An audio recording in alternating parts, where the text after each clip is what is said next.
action. This is probably not going to make it in the video. Okay, cool. Okay. Hey guys, welcome back to my channel. I hope you're all doing so well today. We're kind of doing something a little bit different today. This is my lovely, lovely friend Sierra, and we've been talking about collaborating for a long time now, and we've collaborated a lot in life already, you know, but I personally have wanted to do more conversations on my YouTube channel with people that really inspire me, that just, you know, so often with friends like her, we have these really deep conversations that we just think, gosh, I wish there was a camera around to capture this moment. And so this is kind of inspired off of those moments. So we're going to be essentially talking about different things over time, and this is going to actually be leading to a podcast that we're going to be creating together. So this video will probably be translated into an audio file for our first podcast, which is currently in the works, and then we'll just be touching on things that are relevant to today's climate, things that we feel really important for other people to hear, so you feel heard, you feel connected, and perhaps you find that moment where you're just like, so I'm not the only one thinking like that, you know? So with that all said, I thought we can kind of dive into the introduction, or I guess that was the introduction, but introducing Sierra. I had a few questions I wanted to ask her just so she could give you guys some information about her. I already know, you know, a lot, but thought this would be fun. So Sierra, I wanted to start off with, like, what do you do for a living? That is a fully loaded question. It is. You know, I would say my title is a personal trainer, but I don't think that fully encompasses it. I feel like really what a personal trainer is a motivator, and I'm there to kind of help to, you know, give you that energy, that spark to maybe ignite something, a change in your life, and to show you that it is possible to reach your goals, and to not only motivate you, but to give you the tools to actually attain that for yourself. So. Yes, definitely. Yeah. I love that. That was a really good answer, actually. That was really, really good. And then the second question I have is, what do you feel your purpose is, and are you living it? I feel that my purpose, I'm definitely living it. It's always fully evolving as time goes on to encompass a lot more, but I feel like my purpose solely is to serve others and to help others, and I feel like that's really where, like, connection between people starts, like, and what ignites my soul on fire. So and then eventually, you know, my soul ignites other people's souls on fire, and it feels really good to impact others' lives and to do it in a positive way. Yes, so. I absolutely love that. I think that's actually what drew us together.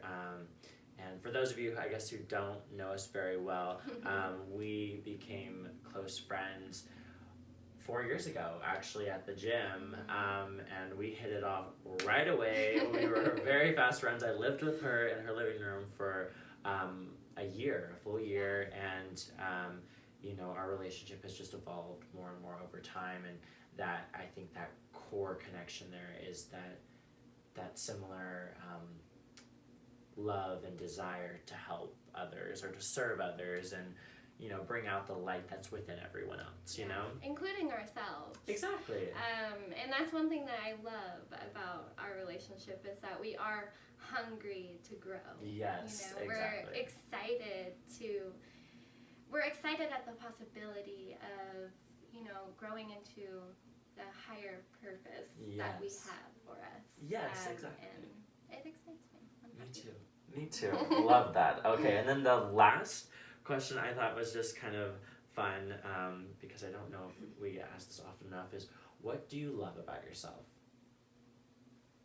Everything. I love And that. at one point, I wouldn't have been able to say that confidently, but I think at this point, I appreciate all of my past, all of, my mistakes, and I recognize that there's a higher purpose in all of that. Like, it's all meant to shape me. It's all meant to create this person who instills light into other people.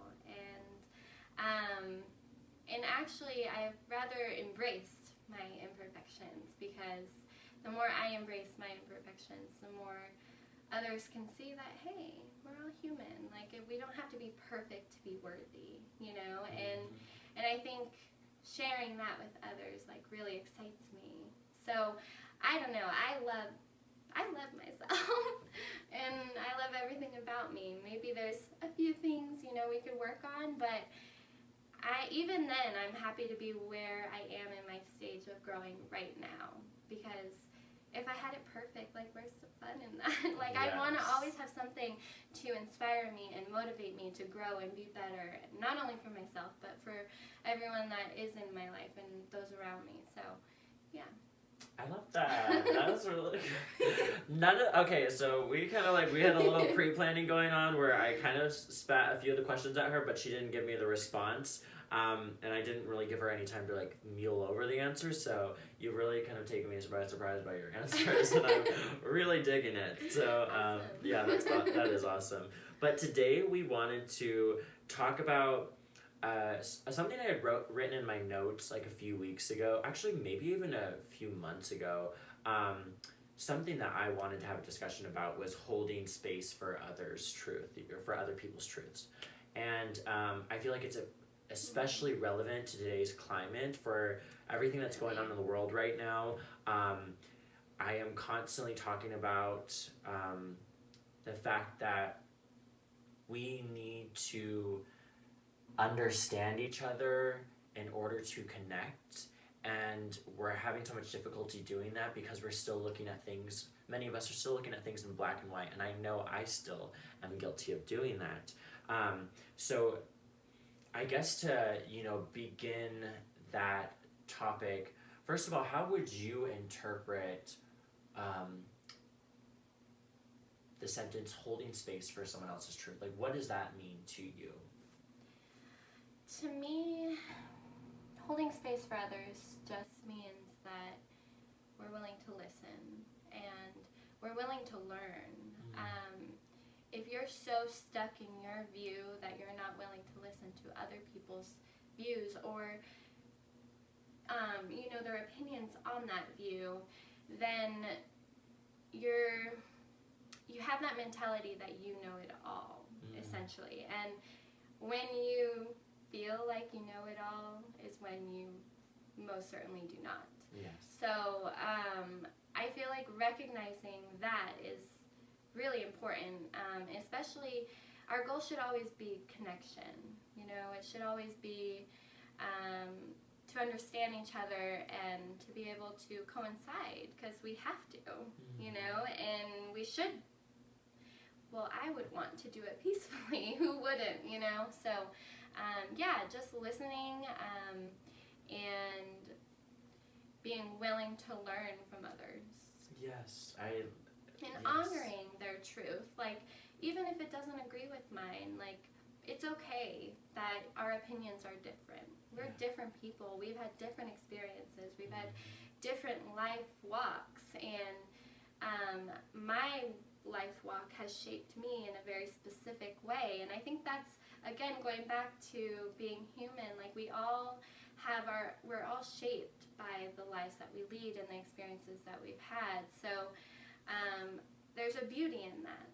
And I think if we just took a step back and recognized that beauty in our differences, we'd be in a lot better of a place, Yeah, oh yeah, definitely. I loved what you said, too, about when we think we know everything, that's generally when we know really nothing, and Yeah. I think it resonates so much because I can certainly relate to that way of thinking where I felt as though I knew everything there was to know, and so I took a very rigid stance in my views, you know, and anyone that went against that or went against the grain of those beliefs Right. really put me on the defense. You know, it kind of shocked the world that I was living in, and in some ways made me just more aggressive, more assertive in a very ugly way. You know, I remember just years ago when I would get on Facebook and I was like a keyboard warrior, you know? I was like, yeah, just anytime I saw a post that was just opposing. That lighted something up in you. Yeah, I would be the first to reply. I was like, I got beef to pick with you, you know? And it was just silly, and those arguments would go on forever, and Yes. you would get nowhere. I wouldn't leave feeling better. I didn't feel like I accomplished anything. You didn't change their mind. No, and they didn't really change their mind. They just made me angrier, or well, I made myself angrier. But so I love that you said that, because I think what has to come first is that willingness to learn, to listen. And the only way to really be able to listen to others is to be able to listen to ourselves. And when we listen to ourselves, that is when we can find that acceptance and the knowing that I don't know everything, and it's okay that I don't know everything. And that's what makes life so amazing. We're not supposed to have it all figured out. You will, even when the time of your death, like, you're not going to have it all figured out, you know? And so that's what we're here for, is that journey, not the destination. So I guess I wanted to next ask, why do you feel as though so many people in society or in this country, or maybe even in the world, raise up such strong guards against the opinions of others? That's a really good question. I think it's multi-layered. I feel like it stems from a lot. One of them is the fact that, you know, with the introduction of social media and, you know, the internet in all encompassing everything that comes with that, because we are behind a screen, we are not held as accountable to the way that we are treating people. And it's just become like willy-nilly to be like say a mean comment or something and feel like we can get away with that because we don't know that person in real life, maybe. Yes. Or, you know what I mean? Yes. And then I also think it's just people put up their guard and they're that way because everybody else is that way, you know? And the more, you know, rashness and anger and bitterness is thrown at you, the more you're going to respond in that way. You know, it puts, like you said, puts you on the defense. And we just have that continuous cycle of no one willing to step out and say, you know what, I'm going to change this. Let's have a conversation. You know, this is not working, this back and forth bitter, like, talk. So let's sit down and talk. And then I think the more people are opening up to that, then we can actually have that conversation, you know? Definitely, I agree with that. How do you feel as though we go about finding that willingness or that space to listen to others? How do we go about approaching that? Well, like you said earlier, I feel like a big part of that is facing yourself and knowing where you stand and why, you know, but also recognizing that you are not perfect and maybe you don't know it all, you know, and with that knowledge, recognizing that, hey, maybe this person has something that I can learn, that I can grow from, you know, and then, you know, we talk about this all the time, but vulnerability is the key to connection. Yes. So I know it's an uncomfortable thing to be vulnerable, but it is key to breaking down those walls.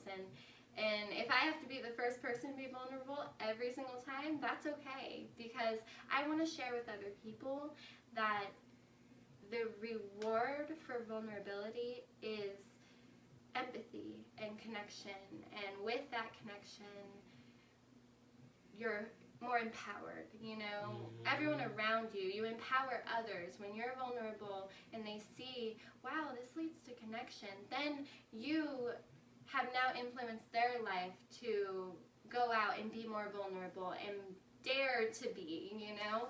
And it's important, and it's a chain effect, you know? So keep being vulnerable, because it's important. I love that, and that deeply resonates. I found that, you know, the only way I was ever able to really listen, because again, I had such rigid points of view, and that all just stemmed from, you know, my path, you know, and the stuff that I picked up along the way. I heard the influences that I had, the media or the content that I was absorbing, and just believing that I was right, you know. I feel like the only way that I was able to learn how to listen, like you said, vulnerability is so important. And I feel as though cultivating stillness, or tapping into that stillness within me, practicing stillness is what allowed me to listen better. And it allows you to be less reactive and more responsive. I love that. I love that. I definitely agree. It really has been a blessing, and it doesn't mean that there aren't moments that I'm not reactive, because again, no one ever has it completely figured out. I certainly don't. I've come a long ways, and I can speak about what I've gone through, but I can also attest to the fact that there is still so much more growing for me to do, and there will continuously be. But how do you, or why do you feel as though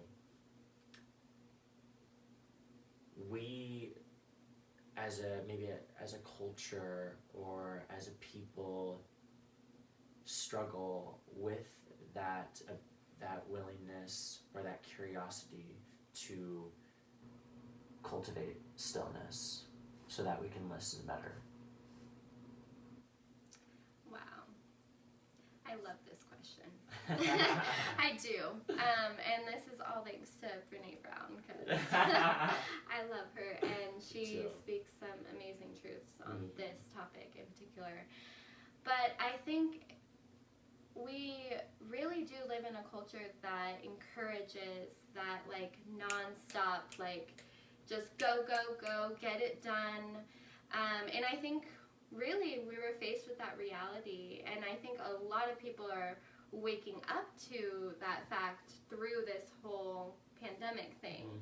Like, now we are forced to be at home, we are forced to be alone sometimes, and I can't tell you how many of my clients have come to me and be like, I'm going crazy. And I know it's hard when you're not used to being by yourself and being still and listening and really thinking about what you believe in, why you believe in it, and the different important topics in your life. But I feel like we're seeing that all come out, and it's stirring, you know, and I think it's uncomfortable. It is. Oh, yeah. But once you get comfortable with the uncomfortable, you know, that's where the true beauty is. Yeah. That's where you grow. Yes. You know? Yes. Oh, I love that line in closing. I completely agree. I always say that our growing edge is at the edge of our comfort zone, or outside of our comfort zone, actually.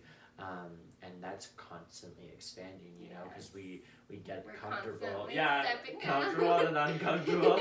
That's life for you, and that's the beauty of it, you know. And it's also exciting if you embrace that uncomfortableness. Is that a word? Discomfort. Discomfort. There Yeah. we go. I'm like, that didn't sound right. That's okay.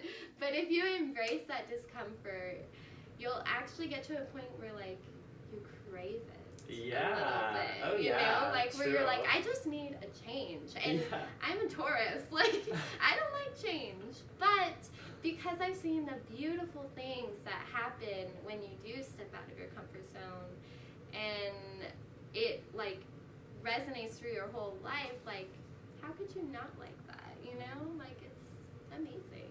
Yes, definitely. Something else I kind of wanted to touch on in regards to listening and driving a point across, because I have found myself, even just like when I get on Facebook, I'll see, you know, very opposing views, specifically politically speaking. There's a lot And of that right now. There's a lot of that, a lot of polarity and like and extremity, and there are moments where I catch myself like wanting to reply to a too. friend's post and just Me too. kind of shed some light, but then I realize, like, it's not my We're place to tell them to human. pull back. We're Yes, human. exactly. We can't control it. Exactly. You know, we have our opinions too, and when we see that presented in such a way that it normally is, like, this is the truth, of course the part in us that is like, well, we believe a different truth. Exactly. You know, of course that part like fires up a little bit. Definitely. But as you were saying, I guess I wanted to, like, how do we get the point across that when one takes such a rigid stance, the opposite comes into creation? Do you understand what I'm saying? So, Yeah. like, because we live in a reality that is of duality, meaning that where light exists, darkness exists. So where if you're anti something, then that pro something is also going to exist. yes. So how do we bring that sort of teaching or understanding to other people so that they're not so quick to say, you know, F this or F, you know, you for those opinions? Like, how do we get people to understand that they're perpetuating the same exact thing that they're opposing?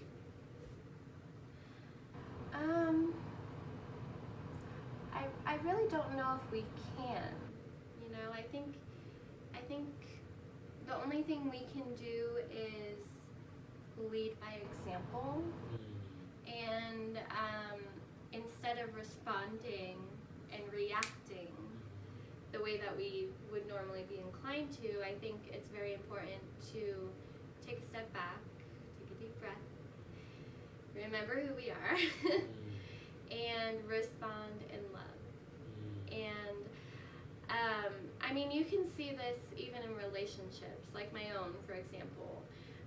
Anytime that I've ever like reacted very strongly, there's that like fiery energy there, you know, and I'm always, almost 100% of the time met with more fiery energy, you know, instead of the response I'm thinking I'll get, which is, oh, I'm so sorry, I hurt you, you know?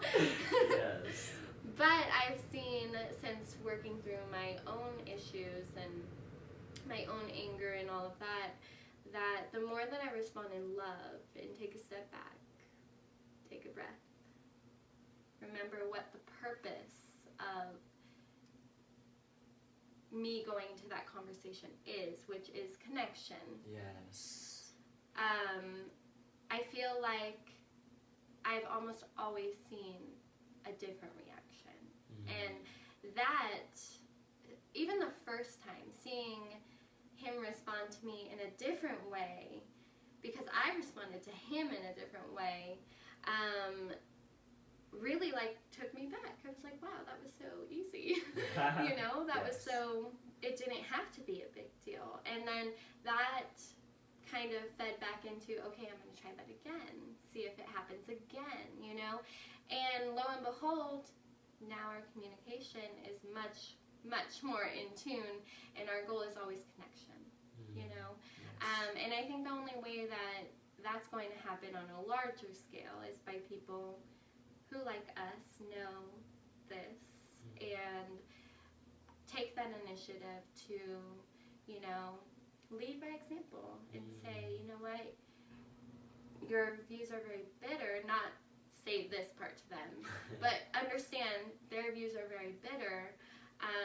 I'm going to respond to them in love because not many people do. And then also maybe even letting them know, hey, I'm responding in love, but this is how I feel, you know? And even offering that conversation or, you know, something along those lines. And I think the more people see that it doesn't have to be such a, you know, fight all the time, the more they're willing to at least listen. Yes. You know? Yes. And that's not to say that you're going to change the world or anything. Yes. But, I mean, there will be some people who will not listen. And then there will be some people who you might change their life in that reaction. Yes. You know? Yes. I love that. I love that, you know, you said our goal is connection. I think that is such a profound and yet understated sentiment. And I really believe it rings true for maybe every single human being on the planet, whether or not they're conscious of it. I think a lot of fear stems from disconnection. You know, it stems from the idea that we're disconnected from someone or from the group, you know, and I mean that could segue into a whole other topic, you know, about fitting in and belonging. So I love this. Oh yeah, we'll be talking about some more juicy stuff. But I love that you said that, and I also love the lead by example because I firmly believe in that as well, and I have found that that's the most effective way to bring change, and that's exactly why I abstained from making those comments on those people's posts, because I'm a lot more effective when I'm living my truth rather than speaking it. Yes. You know what I mean? Yes. And I do think because those same people are looking. Exactly. And they're watching. Exactly. And they know who you were. Mm-hmm. And they're looking at who you are now. Exactly. And it makes a big difference, even if they're not willing to admit it yet. Of course, you know? definitely. I completely agree, and I think when you've learned how to tap into that peace that's always within us, people do recognize that, and they're wondering, how do I get that same state of peace? You know, how do I obtain that myself? It attracts them. Exactly. They don't understand it Exactly. yet. Oh, definitely. You know? Definitely. Yeah, 100%. I love that. What advice would you give to someone that... What advice would you give to someone that is struggling with understanding maybe like the drastic perspective of a loved one? So let's say, you know, because I mean, I think many of us have family members that have very opposing views, and a lot of times that's really hard. It's a tough pill for us to swallow, and the first thing we want to do is either call them out on it, or we just want to disassociate. What advice would you give to someone that's maybe looking for a way to build that bridge between them and their loved ones, so that there's understanding? Well, this could definitely go into boundaries, but firstly, the advice I would give is, again, lead by example, but also to have a conversation, and a heartfelt one that says, you know, them talking to whoever that person is in their family and saying, hey, do you mind if we have a little chat? You know? Because this leads right into boundaries, in that, you know, if this person is continuously voicing these rash views over and over and over again, and it really bothers you, maybe a boundary does need to be set, you know, and that's a conversation worth having, even if you're not there yet to the boundary part.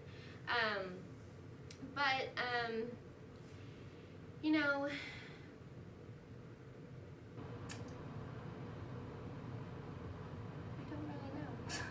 I don't really know what I would advise.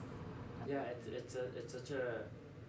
That one's a hard one. It is, definitely. I suppose the advice like I've given myself, and I think, you know, I think advice can work for only so many people. You know, I think it's going to be different for each person. But I guess what's helped me with my family, because I do have family members that, you know, had very different views than I did, and then I actually did reach an understanding with them, and I never thought that would ever happen, because you know, to put it a little bit in perspective, a few years ago I had a very rigid liberal political view. I kind of associate more with the democratic beliefs, and you know, a lot of my family was more on the conservative side, and so we had really bad arguments about it, and it just something I never felt like we would overcome. Anytime that was brought up, politics was brought up, we'd butt heads. But the day did come where we didn't blow up at each other, where I was able to listen to them and understand them and get what they were talking about, and also realize it made a lot of sense. You know, and so it normally does. It does, and everyone has validation, no matter their views. Exactly. You know, there's a reason they believe that way. And it does make sense when you hear that out. And everyone just wants to be heard. Everyone just wants to be heard and seen. Yes. And when we can understand that, it's a little bit easier to maybe offer them that space. So as far as advice goes, I think one of the first things I learned, like you said, is lead by example. Boundaries is important, because if you feel like you're being stepped all over, you're not being heard, or disrespected, it's important to kind of assert yourself in a loving way, but in a way that says, like, I know my worth and I'm not going to be allowed myself to be treated like that, you know, like if we want to talk, let's definitely do it, but respectfully. And that goes into the conversation, you know, like maybe even lead by example by saying, hey, let's talk. Yeah, definitely. You know, you have different views, I have different views, let me hear your views. Yeah, you know? exactly. And then once they feel like they've been heard, they've been seen, they're much more likely to, you know, be like, okay, well, what about you? You know? At least in my experience. Definitely. Boundaries was a big one for me. And I struggled with it for a long time, even like within my own family and such. But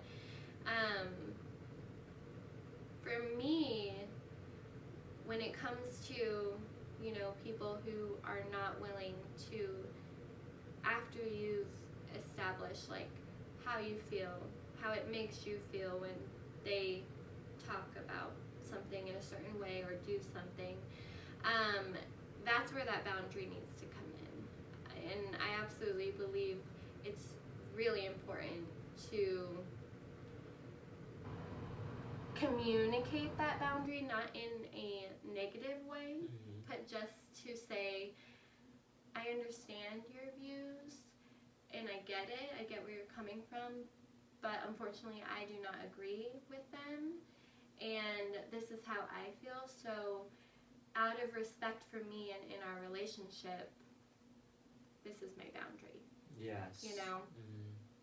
And I think when they see that you are really trying to communicate in love, and also to do it in such a way that you guys can continue having a good connection in your relationship, that is what boundaries is all about. Yes. You know, because not everyone's going to always agree with you. Oh, of course not. But everyone who loves you and wants to have a connection with you will respect those boundaries, because those boundaries enable you to keep continuing that relationship even after you guys have found out that you do not agree on those issues. Definitely. You know what I mean? Yeah, definitely. I agree. I really, really like that. That's very beautifully said. I'm trying to see if there's anywhere else we can go with this. I mean, there is so much we can expand upon and so many different other topics we can venture into, which is awesome. And I also just... I have a question for you. Oh, yeah, go right ahead. Okay. Okay. What would you tell someone who is struggling with speaking their own truth? Good question. Because this is something that for the majority of my life I deeply struggled with. Yes. Was finding my own voice, was realizing that I really wanted to be heard, that I was loud, and that I had a voice that had a lot to say, you know, and a lot of love to share, you know. Yeah. So the advice I would give for someone that was wanting to learn how to speak their truth would be maybe first articulating it in writing. It's such a simple practice, but I always suggest writing, because sometimes we don't even know what it is we're trying to communicate with our voice until it's removed from the mind and put onto paper for our eyes to see in a linear fashion. So I think that's a really good, simple, practical method. I believe it's also important to practice it with people that you're very close to and you trust enough, because then there's that safe space for you to do it. They're going to show you that empathy. Exactly, and that respect. Exactly. So I think that's a really good thing. I'd also just advise or say that there is so much freedom in expressing your truth, and believe it or not, there are so many different people out there that are waiting to hear it, just for them to speak their own truth and to know what their own truth is. So maybe need your courage. Yes, exactly. Maybe your courage is the spark that says, well, they came out with their own truth. Like, exactly. Exactly. It's inspiring. That's why it's so important for us to be authentic. We inspire other people to be authentic when we are. So yeah, those are some tidbits. I do think, I mean, and maybe it's more particular to personal experience, but definitely the things that I went through in life kind of forced me into speaking more of my truth. You know what I mean? So some of the difficulties that I faced by not speaking my truth taught me the importance of it. And so even if you don't take this advice, you'll learn, you know, the hard way. And sometimes that's the most beautiful way to learn, you know, and then it makes you wiser. Exactly. Exactly. So I would say the same for me. Yeah? Yeah, definitely. You start to realize that that the alternative, I'll give you an example. Please. So I work in a gym, or not at the moment because of COVID, but I've worked in a gym, many different gyms. I've gone to many different gyms. And one thing that I always see is, and not everyone, I don't want to generalize, but it's often enough for me to obviously have to set a boundary. And that is, you know, a lot of men will go to the gym and want to talk to all the different ladies, which is fine if that's what you're there for, but some of us are not. And before, you know, a guy would come up to me, and even though I'm happily with someone else, they would talk, and I'd be friendly because, you know, I work there and I'm a friendly person. Like, I don't mind talking.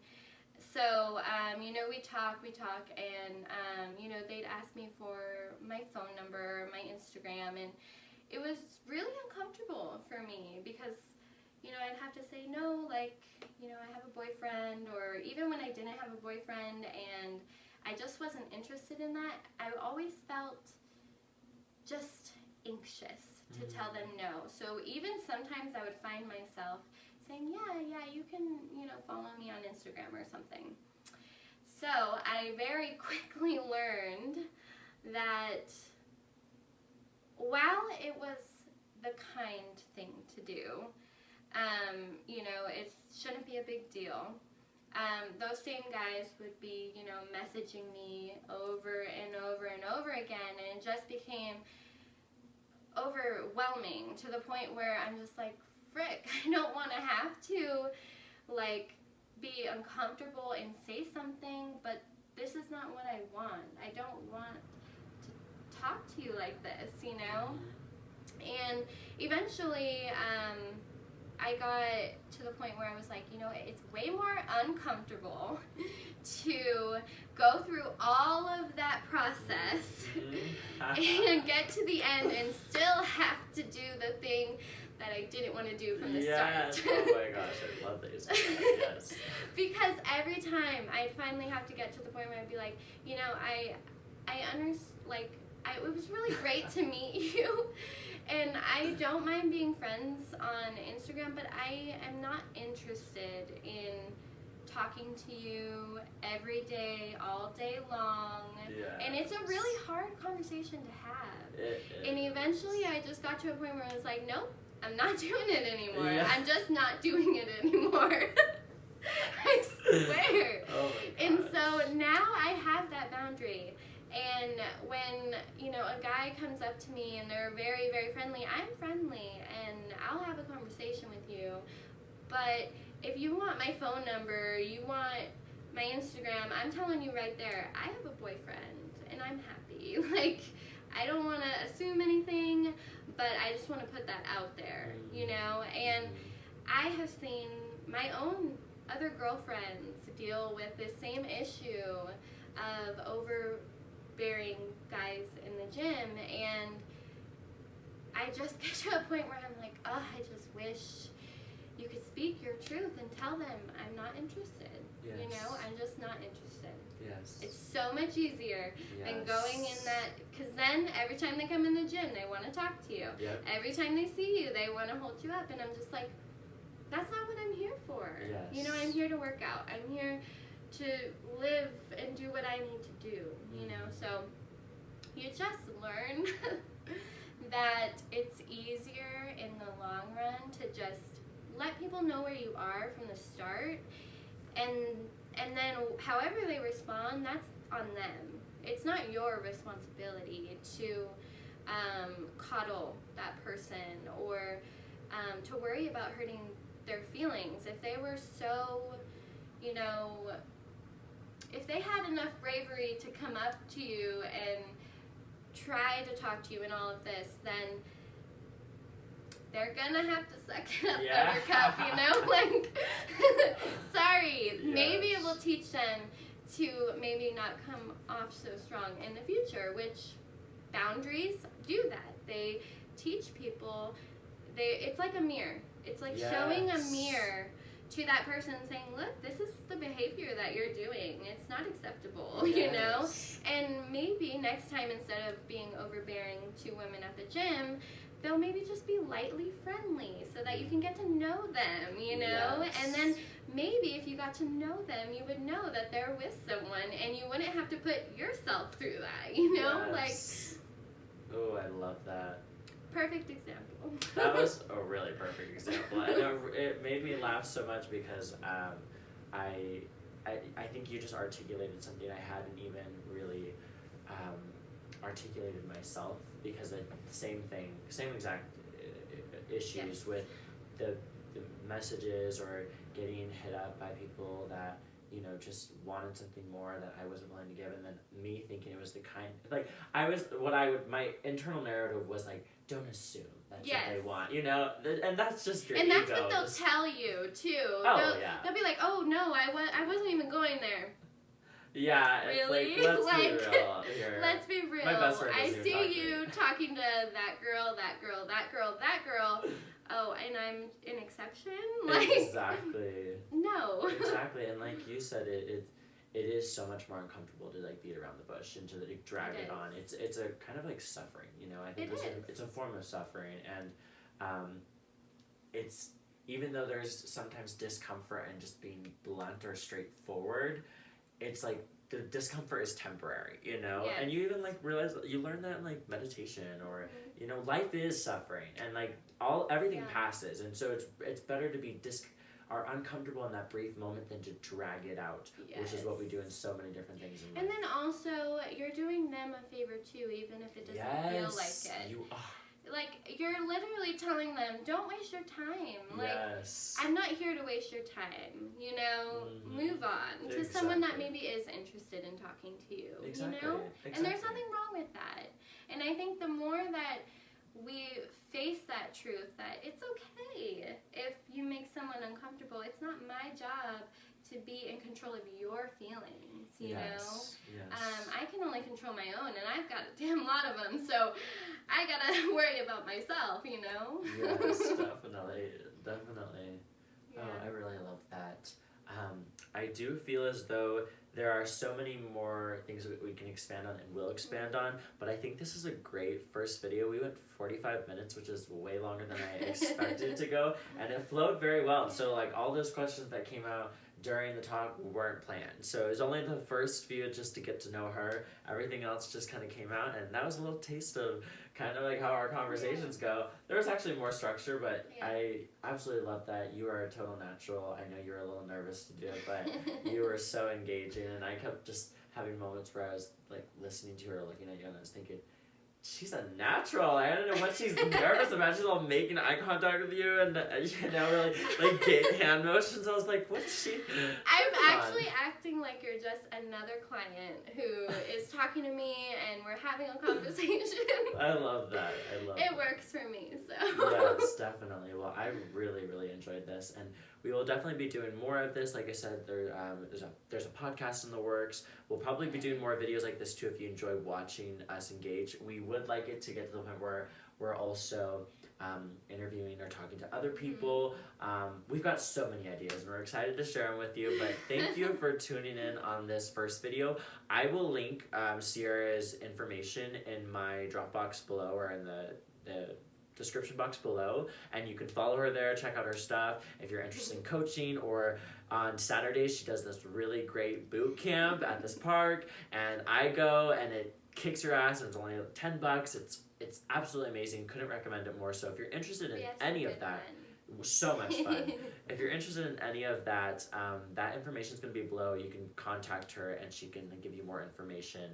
And until next time, thank you so much for tuning in. I love every one of you so much. I hope this resonates. I hope you love her just as much as I love her. And anything you wanted to say in closing? Thank you for joining us. This was totally new for me. I'm usually not over a camera or anything like that, aside from like when I record my exercises, but I don't do any talking, so it's definitely new, but I'm, like I said before, excited to step out of my comfort zone and see you guys grow, see you guys make me grow. Like, I know that we're definitely going to have some conversations, and I'm just really excited for this. So we hope to see you soon. Yeah, definitely. This is fun. Okay, thanks guys. I'll see you next time.